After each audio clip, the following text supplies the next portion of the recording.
Magandang araw sa inyo mga ka-DIY.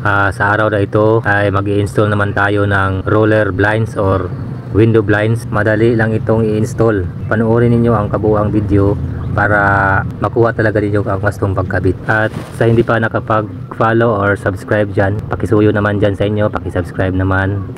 At salamat po sa inyong pag-subscribe para sa susunod pang mga tutorial na i-upload ko po. So maraming salamat. So sa YouTube channel natin meron na tayong 3,000 plus na subscribers. Salamat sa mga nag-subscribe sa akin.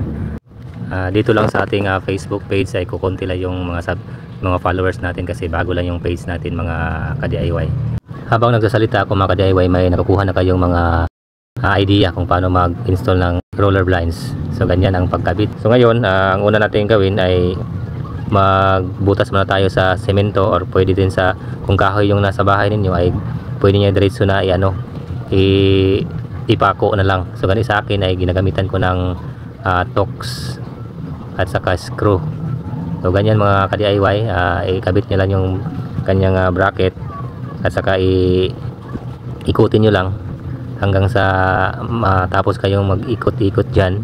So ganyan, so matibay na talaga to mga ka-DIY. So sa tingin ko pwede na itong ikabit itong roller blinds or window blinds. So ganito yung pagkabit mga ka-DIY. So unahin natin sa gitna at saka na yung magkabila, yung kabilang mga bracket natin. So ganyan. So ito na mga ka-DIY, nakabit na natin. So ang ganda talaga. So madali lang talagang i-install mga ka-DIY. So wala akong at ito ay maganda talaga, hindi pa mamahayan ng lamok at saka madali lang itong madali lang kung sa Bisaya pa hipusin.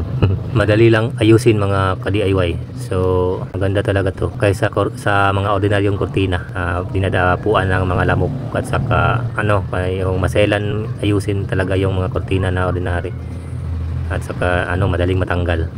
Ito mas maganda to kasi madaling ayusin, madaling i-roll at saka maliwanag pa yung bahay nyo pag naayos pag i-roll ninyo, i-roll up ninyo. Ka-DIY, ano pa ang hinihintay ninyo? Bili na kayo sa mga online stores gaya ng Lazada, Shopee. So marami doon, maraming mga mapagpipilian nyo doon. Salamat, nasayang naman yung 3 minutes ng inyong buhay sa panonood ng aking video. At sana hindi kayo magsawang manood sa aking mga video. At huwag niyong kalimutan talaga mag-subscribe para madagdagan naman yung subscriber ng aking YouTube at saka pag-follow ng aking Facebook page. Salamat. God bless sa inyong lahat.